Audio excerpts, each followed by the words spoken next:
Welcome into Morning Invest on this December 28th. Hey, it's my mom's birthday. It is? December 28th. Happy birthday, mother-in-law. Happy birthday, Mom. I think she might be watching the show today. If you are, say hello in the chat, Mom. Happy birthday, Mom. Coming up on the show, we're going to talk about why politicians' approval ratings, the new report out about politicians' approval ratings. And some of these people on this list got really high approval ratings, and we're scratching our head about it. So we'll go through that today on the show. Also, how has the pandemic and lockdowns affected children? We knew this wouldn't be good, but a new study out of the National Institute of Health confirms that it's not good. And is NASA getting ready for worldwide alien disclosure?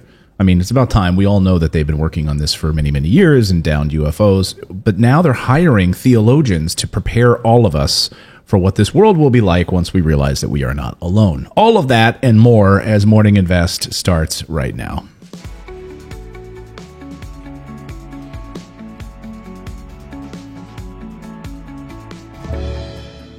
All right. Good morning, everybody. Welcome into Morning Invest. I'm Clayton Morris. I'm Natalie Morris. This is the only show that you need in the mornings because all of the mainstream media is a bunch of garbage. Wouldn't you say that?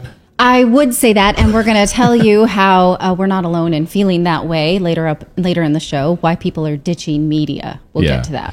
Yes, we will. But first, let's start with your news headlines this morning because we've got new COVID numbers out this morning. New data out of South Africa on Omicron. We'll get to that, which is actually pretty encouraging. But states reporting this morning a record number across the United States. 512 cases on Monday. That is the most for a single day since the start of the pandemic. Yeah, that's pretty unbelievable. Meanwhile, the Centers for Disease Control, CDC, on Monday reduced the recommendation for isolation periods for people infected from COVID-19 to 5 days, down from 10 days. Now, get this, okay? This new guidance reflects growing evidence that people with the virus are only infectious for 1 or 2 days. It took us this long to figure this out before the onset of the symptoms and then 2 to 3 days afterwards.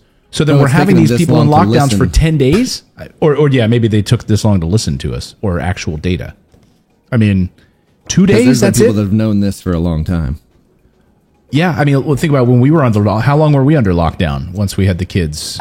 Forever. Yeah, it felt like forever. Like 27 days. Or something. Like my sister it was like a rolling, like her daughter then tested positive and then the one was negative. Then the one, and they were home for like a month. Yes. A month for these guidelines. Because there was one that refused to test positive, so she continued to get her exposure date pushed out because she was exposed to her siblings that she lived. But the siblings, they were under 8 days only of lockdown. It's torture. It's crazy. Meanwhile, D.C., Maryland, Virginia all hit records yesterday. Florida is now back at a major hotspot, and U.S. hospitals are at capacity as President Biden did something very strange yesterday during his meeting with governors. This got a lot of people wondering and shaking their heads. Like, what is he talking about, right? He said basically he agreed with the Republican governors that each state should deal with this differently and that there's no federal response to COVID. Here is the president speaking to to these governors yesterday. Let's listen. Look, there is no federal solution. This gets solved at a state level. Seeing how tough it was for some folks to get a test this weekend shows that we have more work to do. When I took office we were 10 months into the pandemic, and even so, we had zero over-the-counter home tests in the United States. So we got to work. We quadrupled the number of pharmacies offering a free test, and there are now more than 20,000 places where you can get tested for free. For over-the-counter at-home tests, as I said, there were none when we took office. None. So there's no federal response? I mean, did you hear that? He's admitting we have no federal response to COVID. This has to be handled at the state level. Meanwhile, hasn't the Biden administration been suing certain states over there, the way they've handled COVID? Yes. Yeah, look at Florida. Like Florida's been one of the ones that has actually done something to reduce numbers, and they get crapped on all the time. I mean, I'm just throwing up my hands at this point because I just can't wrap my head around it. But it seems like because on the campaign trail, he was so adamant that there needed to be a federal response. And the reason we were doing so poorly is because Trump refused to do that. And he wanted each state to take care of it. And so that's something he said. We need federal leadership.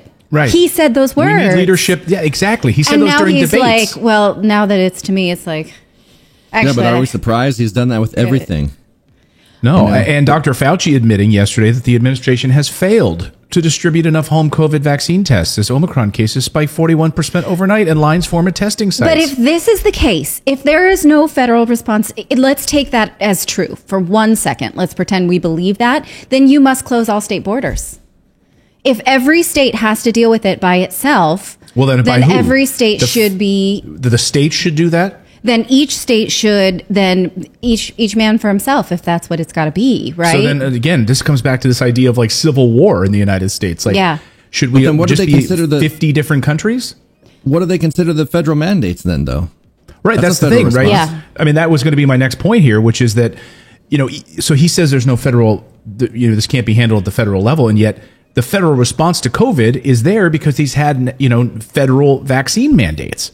And Build Back Better has money for federal response to COVID, which he still wants. Right. So if there's no federal response, strip that out of Build Back Better then, Mr. President? So I'm just throwing up my hands. I can't wrap my head around it. I mean, and you see other countries that have handled it so much better, and you shake your head at the way that the United States has just bumbled this from the beginning. Yeah, from the beginning. And the thing is, like, from the very beginning as well, a lot of people are asking, like, they know now that these tests that they're using, they do not do an antigen test. The tests that they're using are not accurate. And second, they are talking about, only vaccines. They're not talking about any kind of prevention or anything. And there was another point that I had. Shoot, I can't remember what it was now. That happens to me all the time. Especially when anytime anytime I'm going to make 3 points, I know I'm lucky if I get the first two. Yes. The other one was that they don't know where these real time numbers come from. They can't verify how they're getting these real time. This is how many cases there are. And especially if you're getting it out of false positives all the time. So those numbers have not been right from the beginning. And when he was vice president, the Obama administration actually spent taxpayer dollars on pandemic preparedness for there to be a federal response to pandemics. Right. So this was something he did believe in recent memory. Yeah, they had a plan. Like literally during the Obama administration, we had this federal response to a pandemic. Like practice runs. Right. We wrote the manual. We just didn't follow the manual. Like utilizing FEMA, utilizing the CDC, all of these things. And then, if there's no federal response, then we need no FDA because that is a federal agency, right? That makes medical. So is the CDC. Yeah, then we don't need the CDC either, right? So, yeah, what is the federal response? Maybe we're parsing words here, but it's an infuriating thing to say because... It's hypocritical and it's confounding both from a legal perspective and from an ethical perspective. I mean, if you're literally telling people that you're going to lose your job, we're going to kick you out of the military. They lost a ton of Marines in the past week because of the federal vaccination mandate. Yes, yeah. Same thing with healthcare workers. So now they're bringing in the National Guard. So again, you're bringing in the National Guard to help at hospitals because healthcare workers were being forced to have vaccines. It makes no sense. Yeah. Right, and think about this. Think about like every president runs on getting rid of the policies of the previous president, right? That's like their major thing. And then they get in office and they just continue them anyway. It doesn't really matter what they are. They end up continuing them. And the thing is, if Trump would have done these mandates, if Trump would have put the military in hospitals and done the same thing the Biden admin's doing, he would have gotten like raked across his coals, like kicked off of Twitter. Like he would have been facing a lot more than Biden is. You make a really good point about how the Biden administration is suing states over their COVID responses, right? And so if you're one of those lawyers, you're the defendant's lawyer based on like in Texas or Florida or Michigan, you're salivating over this because he has just said something publicly to the media that proves your case, right? Like, can we roll this soundbite of the president? Absolutely, you can, because what Trump said to Lester Holt was used against him in many courts and legal proceedings. So this absolutely is fodder. Yeah. This is data. Meanwhile, is the president getting bad medical advice? Dr. Markey from Johns Hopkins University said that this whole vaccination versus unvaccination, pitting population against population, is the wrong way to handle this. And he thinks that President Biden is getting bad medical advice from his team. Let's listen to Dr. Markey on this question. Down, this is in line with the idea that we need to make the life of the unvaccinated miserable, and that's basically an edict that has come from the White House and from many advisors to the White House. I don't think the White House is getting good medical advice. This is hardening people in their position, and the entire construct of the vaccinated and unvaccinated is a false construct. It should be more medically precise as the immune and the non-immune. Hallelujah, right? Immune and non-immune. New data this morning shows that too many shots also may be harming the body's ability to fight the virus. This according to scientists in Israel. That country is ready right now to roll out their new vaccination program for the fourth booster, the fourth shot in that country. This country has been vaccination happy, getting ready for a fourth shot. But now we know that according to data from Israeli scientists, I'll put this up on the screen, the proposal to give a fourth dose to the most at risk drew criticism from other scientists and medical professionals who said it was premature and perhaps even counterproductive. Some experts have warned that too many shots eventually may lead to a sort of immune system fatigue, compromising the body's ability to fight the virus. I will say in this data, I was going through this data, it's mostly the scientists in Israel are worried about the elderly specifically. So giving the elderly too many shots could compromise the ability, and it could create immune COVID virus fatigue or immunity fatigue. I don't think a lot of people realize too that so when they manipulated the virus, they added the spike, right? The spike protein. So the spike protein is synthetic. So in the vaccines, they replicated this synthetic spike. And so when they give you the vaccine, you're actually getting a jolt of this spike protein that's higher than you get from COVID. And it goes to all these various places. So you're getting a synthetic thing that stays in your body that is a foreign agent. So your body is not used to fighting synthetic things. So it goes crazy trying to figure out how to fight it, right? Because whether you get COVID or whether you get that, it's a synthetic spike. So this spike can stay in your system for 15 months each time you get that shot. So imagine, and I guess that's what these scientists in Israel are saying, is that it's combining that. And so specifically elderly people, and yet that's the concern. So they're pushing these boosters there, these fourth shots for people over 60. So again, you have a government, on the one hand, you have the scientists in Israel saying, wait a second, that's a bad move. We should wait. And then you have the government in Israel saying, we just approved this fourth shot now for people over 60. Mm-hmm. So, okay, aren't you listening to your scientists? They're telling you that this is going to cause an immune fatigue in your body. But we do have some positive news this morning out of South Africa, because scientists at the Africa Health Research Institute looked at 15 vaccinated and unvaccinated people who'd been infected with Omicron. And when they tested their blood samples against the Delta variant, they found more than 4-fold increase in antibodies against the virus over a 2-week period. And the data basically showed that people who were vaxxed had a slightly better response, but not much. So basically, people who get this mild Omicron are basically inoculated against the stronger Delta strains. So what are we panicking about? Again, I come back to that question. If Omicron is actually helping people, it's just a mild runny nose, it's a cough, a little scratchy throat, but it's actually protecting you against this more harmful variant. What are we freaking out about? Yeah. I don't know. It's like everything they say to new moms when your kid gets sick. It's like, oh, good. They need to get sick. It strengthens their immune system. We do believe that about children. Right. It's just our fear of COVID has sort of surpassed any reason at this point. Well, more news to get to. We got a stimulus plan for Americans, but we can't get, we can't, let me start that again. We can't get a stimulus plan for Americans, but we can absolutely get a massive war budget to keep bombing other countries. President Biden authorized yesterday $768 billion in defense spending for 2022 on Monday. This budget passed with flying colors through Congress last month. There was nary a complainer in sight. Wait, where was the what do they call it? Where they stand and I can't even remember what that thing is called. The bill of filibuster. Where was the filibuster on this? There was no filibuster. No. Not on this. Phil and Buster were nowhere to be seen. They were on vacation. They had nothing to complain about because this 2022 budget is 5% higher than last year. includes 2.7% pay increase for troops, which is not very much when you consider people living in Social Security will get a 5.9% increase in 2022 due to inflation. And we should point out the new inflationary numbers this morning are about 5%.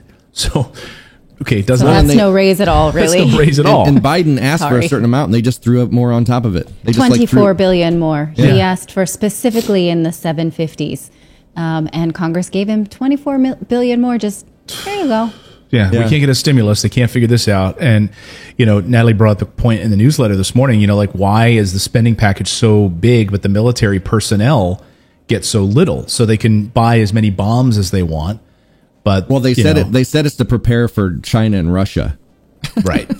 Yeah. China and Russia, we got to prepare. That's why we threw in this extra $24 billion in here. And we've got a meeting scheduled with Russia on January 10th. The Biden administration had requested just $753 billion for the upcoming year. But Congress just went ahead and said, hey, we're going to sweeten the pot a little bit.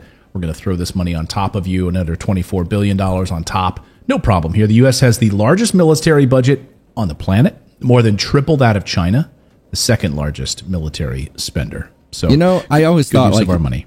It's like Monsters, Inc. It's like we've been trying fear for all this time. It's like we've never tried laughter. We've never once tried, let's go put on tank tops and shorts and let's go into some of these countries with food and let's actually help people and see how the opinion of the United States would change overnight if we actually helped people instead of killed them.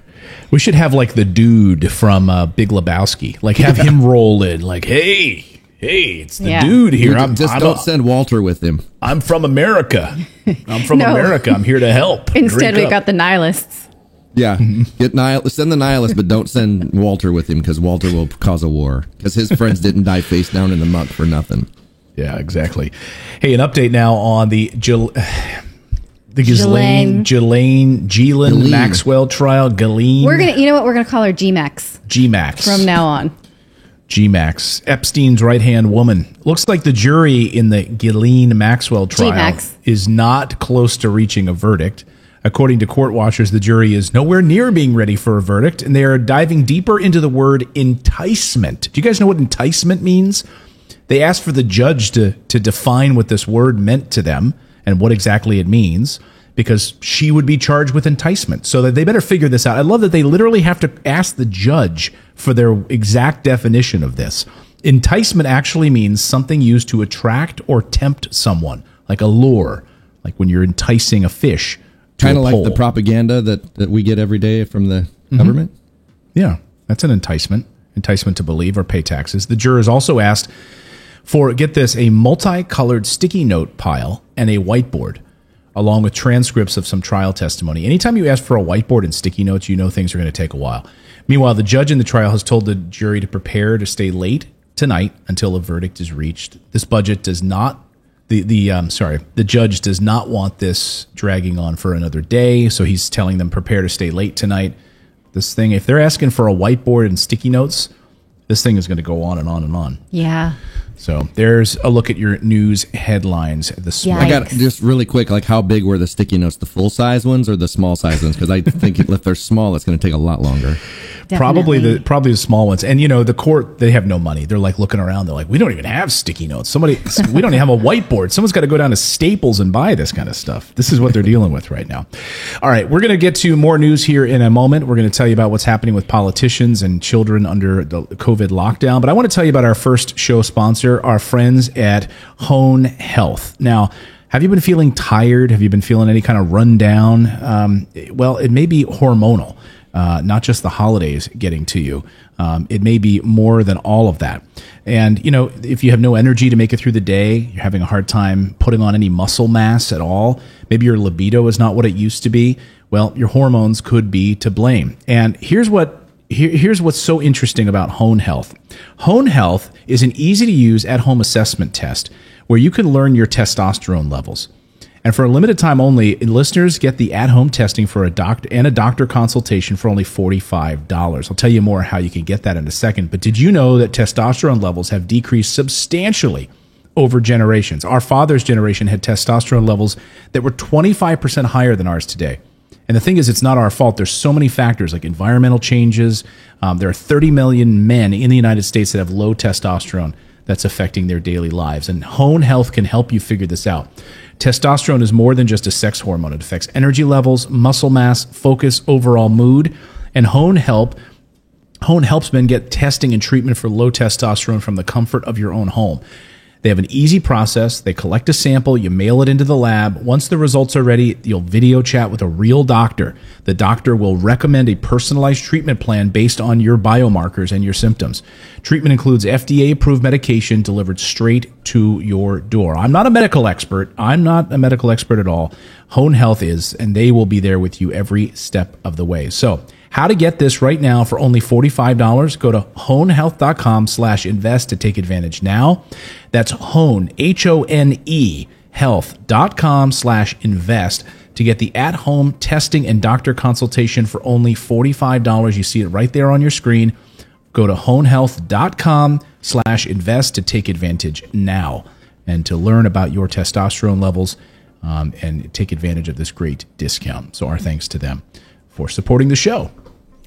Well, a new Gallup poll is out and shows approval ratings of the most popular and talked about politicians and public figures and public servants in the United States. It's a strange list because it only really mentions the people that you might know, right? So we're not talking about Secretary of Defense or anything like that. Well, okay, who has the highest numbers? U.S. Supreme Court Justice John Roberts is at the top of the list with a 60% approval rating. At the bottom are the two leaders of Congress, Speaker Nancy Pelosi and Senate Republican leader Mitch McConnell. Mitch McConnell has a 34% approval rating. And I'm surprised it's that high. Who are those people?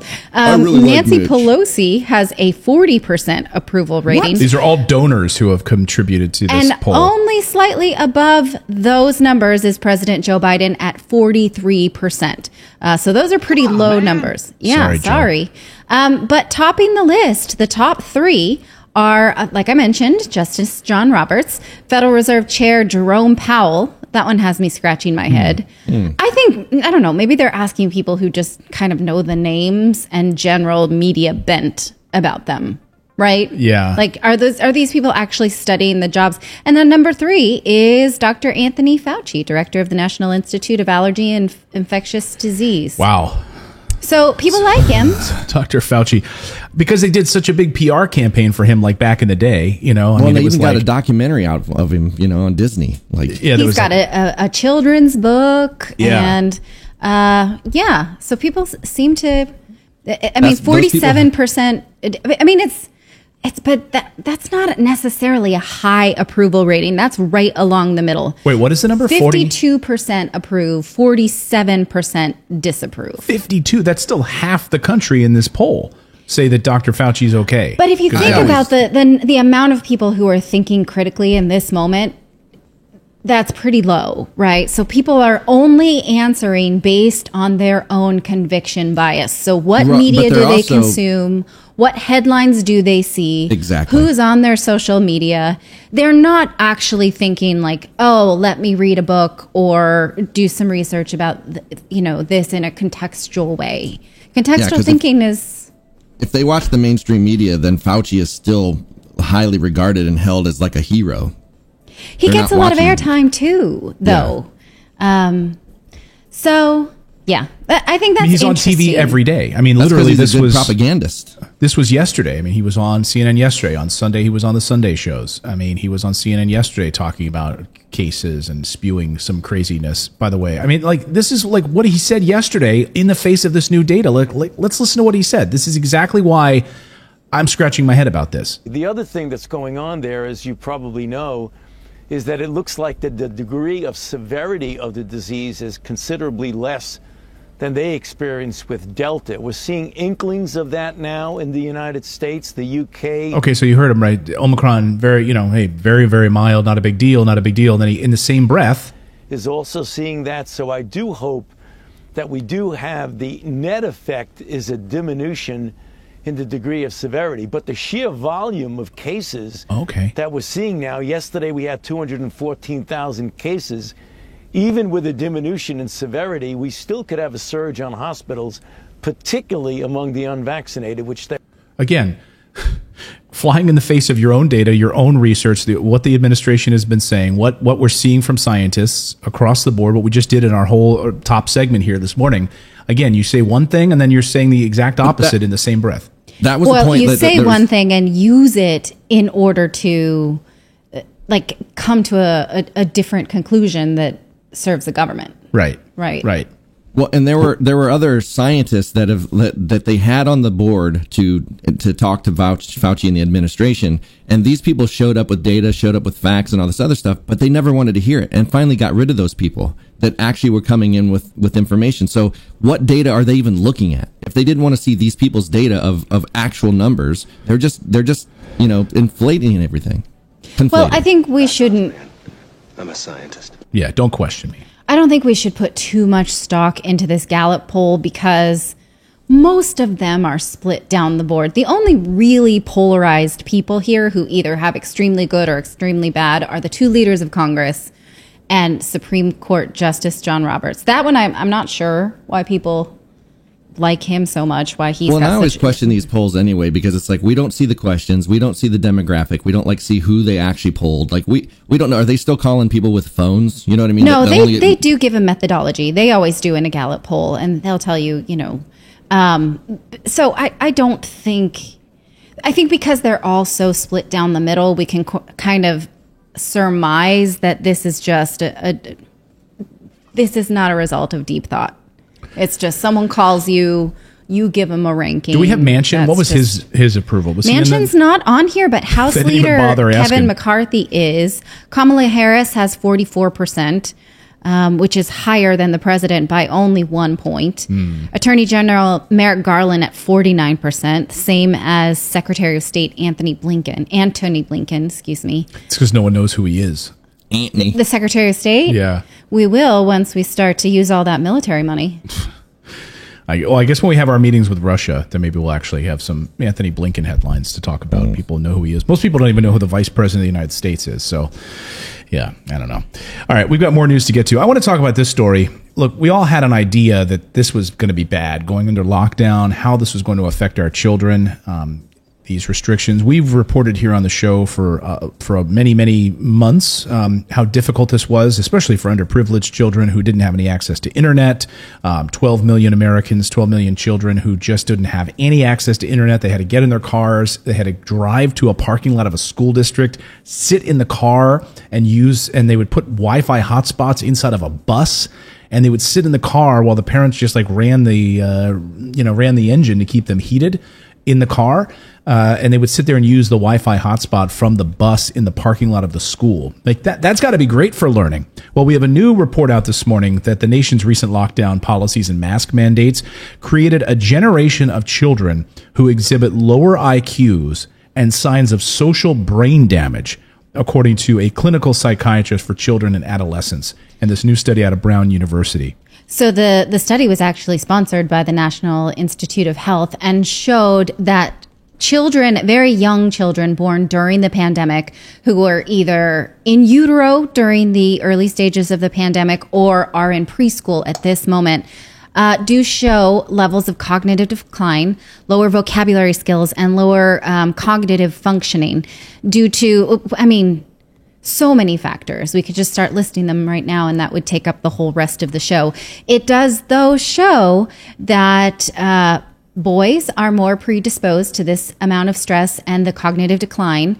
And we, expect to see that as a result of test results or test scores and academic performance in this generation to come. But it does show that having money buffers you from this experience because, people of lower socioeconomic status experience these negative impacts more. Why? Because they don't have help in the home, because they can't pay for any extra resources, extra tutoring. They maybe didn't have the access to broadband and private schools. And so, again, it matters when you think about, but there's no federal response to COVID. There really was no federal response to learning either. There was no standardization of what was going to happen to all of these students and all of these children, even though daycare centers opened up long before schools. It matters. In fact, there was a friend of mine was telling me this story, or was it you that told me this story? You are my friend, but I'm not just a friend. I'm a husband. And they say he's just a friend. About a child who was in New York City who one of my friends said, like, someone came up to help him, hand him his ball or something, and the kid freaked out because they're not used to other adults. And any childhood development book will tell you what do children need when they are immature and their brains are development is human touch, human interaction, and specifically, this is something I've been really worried about, is eye contact and facial expressions, because children who can't speak read nonverbal cues. In fact, humans are one of the only primates that have the whites of their eyes showing. And so we direct children, look there, look at mommy, go to that ball, right? With our eyes and our facial expression. And in a world of masks and lockdowns and not interacting with other people, not having multiple adults, it affects these children, and it breaks my heart. It really does. If you look at the studies, I mean, in these doctors that say, Carl Hennigan, who's director of Oxford University Center for Evidence-Based Medicine, said that 8 out of 10 children in their study in adolescents report a worsening of behavior or psychological symptoms or an increase in negative feelings due to COVID-19 pandemic. School closures, he says, contributed to increased anxiety, loneliness, stress, negative feelings due to COVID-19, increase with the duration of the school closure. So the longer they were home, the worse off these kids were. Specifically, deteriorating mental health was found to be worse in females, which I found interesting, and older adolescents. What do you think accounts for that on the female side? Repeat the statistics. Deteriorating mental health was found to be worse in females. Female children? Yeah. I'm not sure, but I found it interesting that they did not find any change in perceived stress of the mother, which just shows you that mothers are right. Like, we can handle it. And so even though it was more stressful for us, we just kept handling it. We know you guys are strong. Mic drop is what I'm going to say to that. Yeah, you guys are strong. we take it for the team, you guys. But what gets me too really is that, like, there was so much data in Sweden showing, like, they did not do that. They didn't pull kids out of school. They left them open. They saw no risks. They saw things didn't increase with teachers getting COVID or whatever. So it's like they had so much data they could have gone off of to not do this to kids, because this is such a critical part of their lives. Well, it does. There is data that shows that lost time in school results in a lower lifespan. So that specifically, that data has been done around high school dropouts, right? Mm-hmm. So if you drop out of school and you're not exposed to a certain amount of structure in your childhood, that does correlate to a lower life expectancy. So what have we done collectively to an entire generation by just taking a year out of their education, right? And so it becomes this philosophical trade-off of, do we protect elderly people from COVID and prolong their lives, or do we take the lives off of the upcoming generation? That's a tough question. Say in our chat says what hasn't the government done? What do you know that they don't know that you can suggest to make the situation better? Well, specifically like what Natalie just talked about. I mean, going into a broad lockdown, removing children from an educational experience lowers their lifespan. Yeah, that data has existed. Now, right? our children are in an American school in a European country that receives money from the U.S. State Department. In order to be an accredited U.S. school abroad, our children's school had to prove that they could go virtual in the event of an emergency, or else they wouldn't be an accredited American school abroad, right? So they've had an emergency preparedness plan in place for 12 years. So when the pandemic hit, our school was like, oh, we've been ready. The American government made us be ready. So the American government has prepared foreign schools better than it prepared its own schools on home territory. Why is that? So don't tell me that Clayton's pushing me into shot. Don't tell me the American government couldn't have been prepared for this. They absolutely could. They required this of other organizations. Right. And they had a great response to it. And our children never missed one day of school. They did go virtual right away. And to talk about, I mean, let's talk, I'm not talking about the Biden administration or the Trump administration. I'm talking about the American government. I mean, we don't have internet access for 12 million Americans. We are the best country in the world, and yet we have internet access that ranks below Estonia, for internet speeds and infrastructure. Just go to travel to Europe, travel to other parts of the world where they have like a high-speed fiber networks, and the United States doesn't. So we knew that our infrastructure was crumbling. And to have an education system, even President Trump just the other day in an interview was saying, American education system is awful. He's the one, he specifically saying that like a week ago in an interview. So we've known that America's education system is a sham. We've known that our institutions and infrastructure have been a sham, and yet we spend $768 billion a year to bomb other countries. But I think these international schools are a good example of the fact that the government can do it. The government has standards.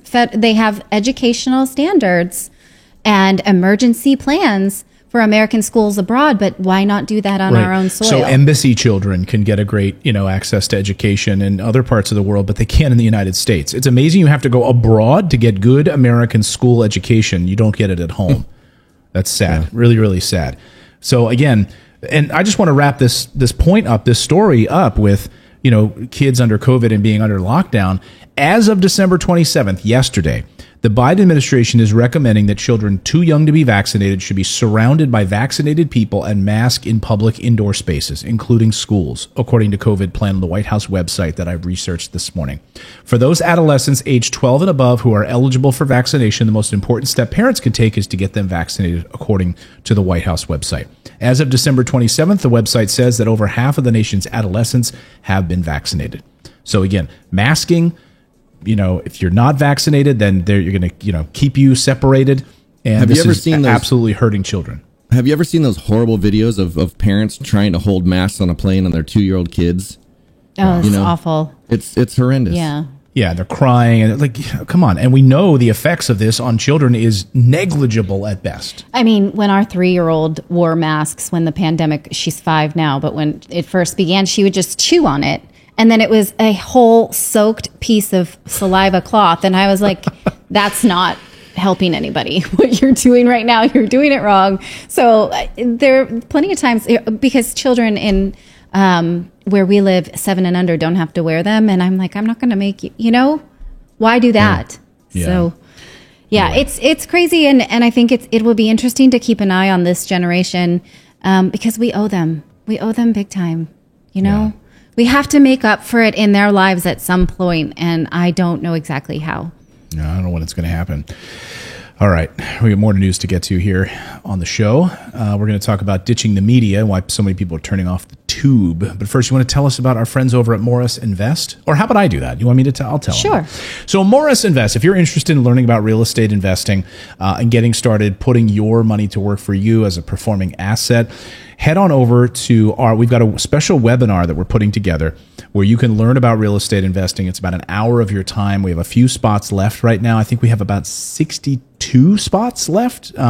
If you go to morrisinvest.com/webinar, you can learn all about investing in real estate, what it means for your financial future, how much money you need for down payments, taxes, what the benefits are for creating positive cash flow and performing assets. If you know nothing about it, this is a great educational experience for you. It's totally free. So go check it out. Again, we're putting on this special webinar. I believe we have a little over 60 spots left.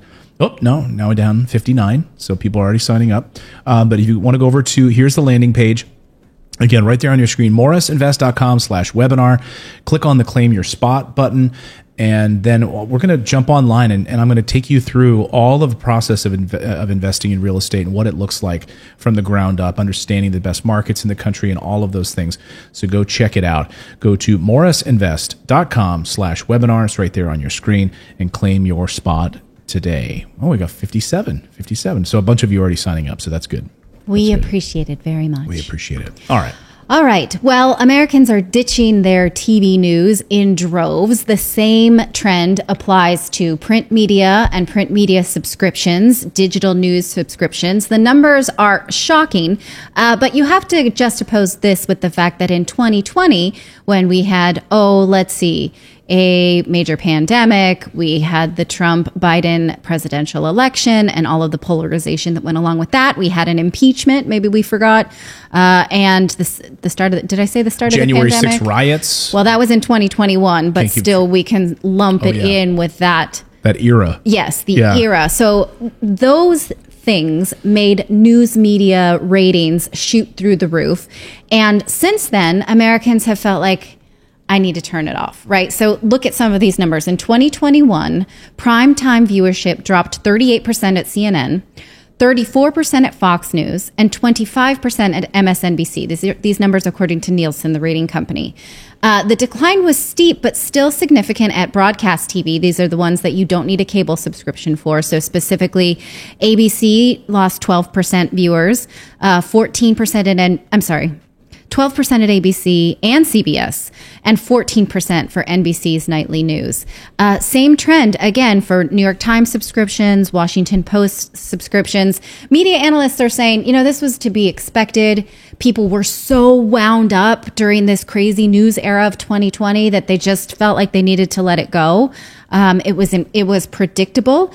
And they think that in some ways, the media made themselves what this one journalism professor at the University of Maryland says, a prisoner of the audience that they built, because they can rile someone up according to one level of conviction bias, right? And then they have to stick with it. They cannot mea culpa. And then those stories phase out and they need more stories in that same vein, right? So it's interesting to see. It does not necessarily account for distrust in the media. It just sort of, the way this story is framed is people are just tired of it. They just got tired of it, right? Not that they stopped trusting it, which is interesting. I don't know. Would be more interested to see whether or not people just felt like I'm not getting the real story anymore, and I'm going to self-curate my news. Well, let's be honest too, that this story is published by the Associated Press. So for the Associated Press to come out and be like, people just don't trust the media anymore. I mean, you are the media, Associated Press. And by the way, your news gets handed to all of these major news outlets, and they regurgitate what you print. So for them to come out with a big story that says people don't trust the media, but I think that is. Let me ask you guys in the chat. I mean, do you trust the mainstream media? I mean, the whole reason we do this show is to bring you the stories and facts that you're not going to see in the mainstream media, because we don't have a billionaire telling us what to say. We don't have a billionaire agenda telling us what to do. We don't have a Rupert Murdoch. We don't have a Jeff Zucker. We don't have these big Time Warner media companies telling us what to do and what to publish and what stories not cover and what not to publish.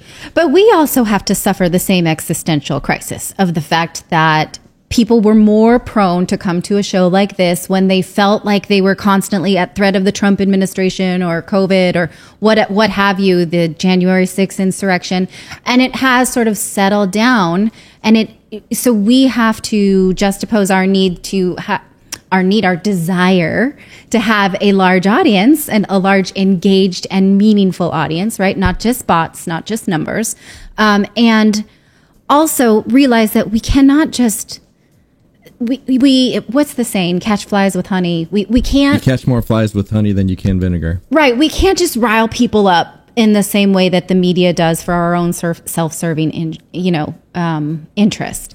We have to think about the fact that, okay, right now there may not be this massive appetite for news. Can we provide value in a different way? Can we help people think contextually?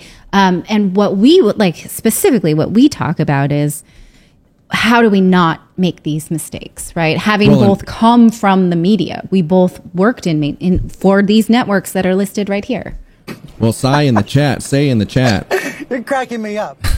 Is basically saying that we've become Fox News on this channel. So have we? That's what they're saying. Yeah. Where does that say that? What does that mean? I don't know. Like it was way up, but they're saying that basically, like one of the points. Let me see here. Going up.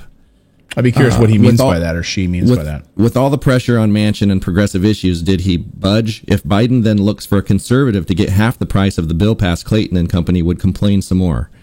And yeah, up top they said we were like Fox News now. Well, here's the thing. Because Fox News would absolutely support a $768 billion defense budget. And think about all of the generals that are on their air on a regular basis, promoting the idea of not leaving Afghanistan, staying in these war zones on a regular basis. We here on this channel, me specifically, am completely anti-war and think that $768 billion defense budget should be not spent on war, should be invested in the United States, lowering taxes, all of those things to make sure that our infrastructure is taken care of. And there's a difference between socialism and social democracy. And what I support is social democracy. You're not going to hear that on Fox News. The word social anything is going to be vilified. And I've been on this show talking about the need to take care of our people, to make sure that our people are taken care of, healthcare, education, free university. That's not something you're going to hear on Fox News. If you do, you'll be laughed off the air. Look, we follow the mainstream media to see what are the themes that they are trying to promote, and then we try to collectively think about it a little bit more slowly, I suppose. That's what we're working towards, right? So when we sit down and say, oh, should we cover this story that we're going to do next about UFOs or what have you, we'll say, what are the mainstream media saying there? Is there anything that we're missing? Is there anything we can provide value by discussing it with you in our chat room? Right. And to be fair, sometimes the mainstream media does get it right. There are times when they do dive in and do a good job, and we should give them credit for that and to encourage them to do that, because if we encourage those things, then maybe they'll be like, oh, when we tell the truth, we actually get more viewers. Right. And so there's going to be stories that I'll agree with Fox, their take on it based on their interviews and facts that they've managed to uncover. For instance, I will praise Tucker Carlson in covering the UFO story. No one else will cover it. And I arguably think it's the biggest story of all time. And there's only one news organization that's really even covering it. And when Tucker has Luis Elizondo on, or he has Nick Pope from the former British Defense Ministry talking about these government programs that are covering up and they're hiding this information, why is he the only one covering this story? So I will praise certain things and then I will chastise them for other things. That's, they're on the air for 24 hours a day, 7 days a week. So they're going to get some things right. They're going to get some things wrong, just like we do here. So anyway. Yeah, I didn't mean for this to be a navel-gazing segment about us, but I do think that, yes, if we're going to cover a story like this, we cannot pretend that we're any better than them with our same needs and desires to have an engaged and meaningful audience, right? One little button up I do want to say on this is that Kyle Kulinski covered this yesterday. We've been covering it here on this show, which is the tech oligarchy and the mainstream media going to great lengths to squash independent media. And so we are independent media. Our channel, what we do here on this show is independent media, and we're independent journalists, and we cover these stories from an independent point of view. We're not bought and sold by billionaires. And YouTube and other major tech oligarchies are going to great lengths to squash independent media, independent voices who would challenge YouTube, who would challenge Twitter, who would challenge Facebook, and they are suppressing content. They are keeping voices quiet. And when you suppress anybody's, conservative, progressive, it doesn't matter. That's not freedom. That is not free. You are suppressing voices, and you are, in my opinion, hurting democracy, hurting this country. Agreed. And that's what's happening right now. And some of the things, there's very important topics that we need to talk about. And it's there are topics that if we talked about on this channel, we would be banned, suspended, and all that other stuff. But yet the mainstream media can cover it in a biased way to their agenda, and they get promoted. Right. Yeah, exactly. So there you go. All right. I want to cover this story now. We've been waiting for NASA to come out and officially say, hey, there are aliens living amongst us. We've been studying them, researching them for years. And we know the drip and drip and drip of government disclosures that we've seen over the past couple of years. Obviously started with the New York Times piece in 2017, the bombshell report that the government had continued its UFO program for that amount of time. Well, now we're learning this morning that NASA has hired a number of theologians, paid theologians, priests, and others to join its ranks in order to figure out how best to talk to the American people and the world about aliens living amongst us. Why are they doing this? I mean, I can answer it rhetorically, but I'll throw it out to the audience today. Why do you think NASA is spending money hiring priests, theologians, to soften the blow about disclosure, about the fact that we are not alone? Any idiot knows we are not alone in the world, in the universe. Because if there is this narrative that we exist as humans because of a deity, a single deity, and the mercy of that deity, and which, we'll just call God, right? Because specifically the Christian tradition has a single deity that gave humans life. Mm-hmm. And some people take that very literally, and it precludes any other life forms, such as dinosaurs or other worldly beings. Not all religion does preclude various levels of existence, but the most popular ones do. And I guess the idea is that this would be very threatening to people who were very connected with the literal interpretation of this inception of humanity. Specifically in this piece that highlights this, as per the media outlet CTI, they described it as building bridges of understanding by convening theologians, scientists, scholars, and policymakers to think together and inform public thinking or global concerns. Well, specifically, they think that humans could not handle the truth. Right. And in this age, I think that this goes hand in hand with the previous story about media distrust, that if we literally put a photograph up of some otherworldly being and had like Joe Biden shaking hands with this otherworldly being, people would think it was photoshopped. It was not real. They wouldn't trust it. And they would not be able to break apart any kind of existing dogma. They would just say no, like straight no. Are you talking about that photo where he's shaking hands with Trump? No, I'm not. I'm not. And I think we're not supposed to call them aliens now, right? We're supposed to call them otherworldly beings or I don't, Demi something Lovato. Like that. Yeah. The woke, I don't know. We can't call them aliens anymore. But, Carl Pilcher, the head of NASA's Astrobiology Institute, said that the program is considering the implications of applying the tools of the late 20th century and early 21st century to questions that we've been considering in religious traditions for hundreds of years. And I think to Natalie's point, the Catholic Church already started this a number of years ago. The Catholic Church already started talking about releasing information about aliens and how the dogma of the Catholic Church would be affected by realizing that we are not the center of the universe. Mm-hmm. Yes, world religions would be undermined. The Catholic Church isn't the Catholic Church the largest business in the world? Think about it. They are the largest money-making business in the world. That's a business at the end of the day. They make money, yes. Right? They run an entire country. The world's smallest country is, run by the Catholic Church. The amount of money that pours into that business coffers would be completely undermined. So they need to find a way, I think, to gently say, hey, it's okay. We're not alone. I know we told you that we were in our dogma, in our pamphlets, in our books, and all of our religious materials for many, many years. Ignore that. We are not alone. And everyone knows that, and governments have known this for a long time, and presidents of the United States have known this for a long time, and world leaders have known this for a long time. Heck, even Ronald Reagan stood up in front of the United Nations and said, imagine what it would be like if aliens came down and landed on the White House lawn, how all of our worldly problems would dissolve, or we would think jointly instead of being so at each other's throats. Yes. Yeah. So no. What well, it's specifically this interpretation. Yeah, I love all the definitions of God and source creation and everything that's being written right now in the chat room. It's beautiful, but specifically the anthropomorphized God that only has a human form and gives life in human form is specifically what would be very threatening to many people's dogma.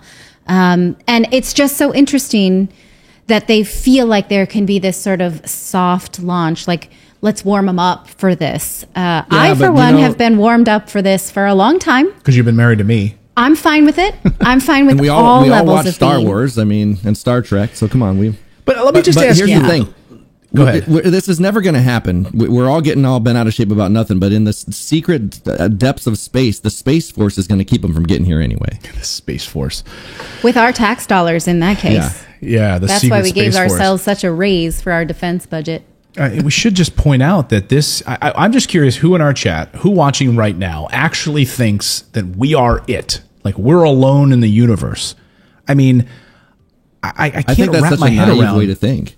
It's absolutely naive. You'd have to be completely ignorant of fact or science or physics to think that we are it in this universe. Luis Elizondo was interviewed this past week. He's going to be a guest on my other show on the Paranormal Post coming up soon. I was texting with him the other day, and he just did an interview where he specifically spoke about how the data from people who have interviewed and talked with aliens who've been kept by government sources after Roswell were told that basically the world, Earth, is like a zoological experiment for them. That we are literally at the edges of the solar system, and they have been watching us for many, many years, and they've been here. They've been, looking at us, studying us. That we are, of course, we're not alone. Of course, this isn't it. If this is it, what a sad time we've got ahead of us. No, this is not it. The idea that we are alone and that human existence is the only level of existence, that actually puts me in a deeper depression than the idea of aliens. Because I don't intend to reincarnate as a human anymore. I'm going to be off planet next life, guys. Yes, I've absolutely. decided. Wrestler X says, "Okay, I want to unsubscribe now that you said that." I know I'm joking, but what it was specifically, what upset you? That you think that we're alone? You really think that we're alone? Based on all of the overwhelming evidence about it. And all of these government officials and generals who on their deathbeds admitted to being a part of these programs, who admitted reverse engineering of alien craft, admitted to recovering alien bodies, like generals, colonels in the U.S. military, presidents of the United States. Okay. All right. There's enough overwhelming evidence. The thing about aliens, Wrestler X. Don't worry about it, Wrestler. You'll be okay. Because that we're a petri dish. He wants to be alone. Yeah, he wants to be alone. He wants to be alone. You want to be it. He's like, I don't want to be anywhere. All right. If you think about it, humans is the only level of existence. We can't even fly. We have so many limitations. I got to think that we have trouble tying our shoes. There's got to be another level of existence where it's just a bit more awesome. Yeah. Right. Okay, speaking of awesome, we're going to tell you what's trending before we get you out of here. Are you ready? Yes. Let's do it. Okay. Lindsay Ellis is trending. She's a YouTube star who quit Twitter this week after she was incessantly harassed for this tweet. Specifically, this tweet was months ago, but she's still being harassed about it. She says that the plot of Raya and the Last Dragon was basically Avatar: The Last Airbender. And people called her a racist for this specific thing. So she's got canceled over this tweet? Yes, she has been dragged into the public arena of cancel culture over this tweet. And finally, she just said, I quit Twitter. I'm tired of you saying crappy things to me. I'm out. Most people on Twitter now, because of her departure, are defending her and saying that the harassment she faced was out of line, and basically cancel culture has jumped the shark. She did not say anything. I agree with her. I watched it. I agree. I can see exactly what she's saying, and that's not cancel racist to you in any too. way. Then, yeah. Yes, I think because Raya and the Last Dragon, which is a beautiful movie, and was one of it broke barriers because it was the first full Asian cast, I think, and it was an Asian plot. It was, it was great to see that those people, well, and that's not even saying that's a bad movie. But she said nothing about the characters or anything. Yeah. It was just about the plot, about the genre, specifically about the plot. Oh, like she's saying that plot was like this one, right? And so. I could say the same thing. Like, how many movies have copied like or the Joseph Campbell hero's journey, right? It all comes back to that anyway. Exactly. Right? So Dances with Wolves, that was like Avatar too. Yeah. Yes, it was. The movie Splash was like The Little Mermaid, but not really. Canceled. Sorry. Okay, hashtag Who Are You is trending because that's the name of the latest single from Thai rapper Bam Bam. It's that third one. Yep, that's them. And it features I'm sorry, I can't pronounce her name. So anyway, this is a big single on the internet right now. Okay. Snow squall is trending after the second snow squall warning was issued in just 2 days in northern Utah. People are Googling, how is a snow squall different from a snowstorm? The answer is that a snow squall is a sudden and intense burst of a snowstorm with very limited visibility. If it looks like that, guys, don't go out if you absolutely can avoid it. I don't like squalls. Amy Schumer is trending because the actress and comedian said she was getting her face fillers dissolved on Instagram. You see the picture of her? Now, this is very interesting because she had these face fillers put in and she said she looked like Maleficent.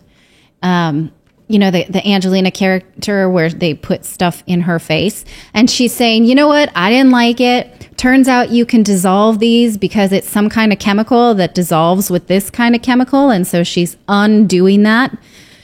This, you guys, don't mess around with your face if you can avoid it. I don't think that sounds casual.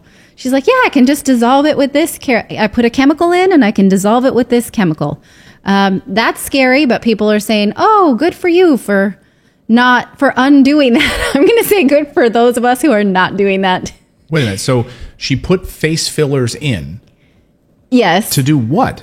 She needed a fuller face? If you have wrinkles and you put fillers underneath, it stretches those wrinkles without having so that you. Okay. You know. So how's that different than like Botox? It's similar. So you're just like shoving stuff into your face with like an injection to give you like chipmunk cheeks. And then she's putting like a cream on there to dissolve the chemical that was the resultant of the fillers. Okay. I think Mike Lindell makes those. They're called cheek pillows. Yeah. By the way, guys, if we are alone in the universe, like this is a sad commentary. Like this goes back to our alien conversation. Like, come on. I don't know whether to applaud her for this or not, because it's like you did something that a lot of people do, and that's fine. And you're being very transparent about undoing it. So does that empower other people to not do that? I don't know. I'm fine with her. You've given a lot of thought to this. Too much. Yeah. Obviously, too much. Because, you know, this is your face, you guys, messing with your face. And I guess what I'm asking is that does this promote self-love or not? So whatever that message, however that lands on you, hopefully it empowers you to look how you look with love. That's like the whole thing. Like I wish that makes sense. Exactly, I wish that people would age gracefully, because I think there's nothing more beautiful than like a natural. Like look at Michelle Pfeiffer. She hasn't done anything to herself, and she's still gorgeous. But a lot of the actresses that you see that have done things over time, and the men, I mean, look at Mickey Rourke, that have done things to their face, they just don't look real. Well, did you watch that Christian Slater show? Was it the second season of Dirty John? Dirty John. Yeah. Dirty John, by the way, an excellent show. So good if you listen to the podcast first. But anyway, the second season of Dirty John is about Christian Slater is one of the stars, and Amanda Peet. Amanda Peet, did not do any work, right? She looks beautiful. I always thought she was gorgeous. Yeah. And Christian Slater got work done. You can see his like face is like pulled back and like, you know, just don't do it. And like Sex and the City, right? I don't want to talk about it. But yes. I don't want to call out actresses that we think and actors that we think have done stuff to their faces because. Okay, well, let's go back to this one. I think that where we know that she has. She did it on purpose. The rest of them. Okay. I want to be sensitive to that and also just help to promote. Sensitive. Because if someone has ripped apart their face, thinking that this is going to improve their lives, and the rest of us are staring like it's a car crash, that doesn't help, right? What are the words that we should say that encourage people to age gracefully? Let's just say those things. We think you're beautiful. We think you're beautiful. Don't need to put fillers in your face or cut your face up and where stretch this needs to happen is at the where in the movie companies they need to quit telling these women you need to lose weight. You know you're getting a little bit too wrinkly for these roles. I think it's because they're scared they're going to lose roles if they don't look like they did when they were 20. Yeah. So I have someone in my life who was trying to make a point that they wanted to work in the entertainment industry and needed some cosmetic surgery, and I want to rebut that with the fact that last year's Oscar winner was Frances McDermott, who played a middle-aged lady, and she looked like a middle-aged lady, and she was fantastic in that role. And so whatever you think, I'm going to say this. Yeah, does this look like someone who needed to have, this was the role in Nomadland, right? Yeah. She won for that. Yes. Okay, let me just say this. I read that book, Women's Bodies, Women's Wisdom by Christiane Northrup, and she does give some data that shows that women who have cosmetic surgery for themselves recover much better than women who do it for other societal pressures to get a man, to keep a man, whatever that is. So whatever you are doing for or to yourself, I hope that it is something that you do not for outside pressure. That's all I'm going to say. Well said. Okay. Do what you want to do. Okay, I got to get out of here, you guys. And so do you. Thank you for joining us. Be sure you're subscribed to morninginvest.com, to our newsletter. And we will see you back here tomorrow. Yeah, that's right. All right, everyone. Much love to all of you. We'll see you back here once again. Peace.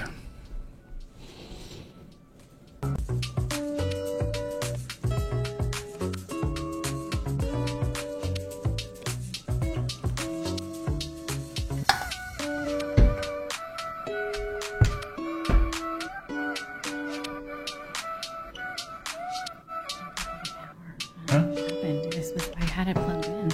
Where?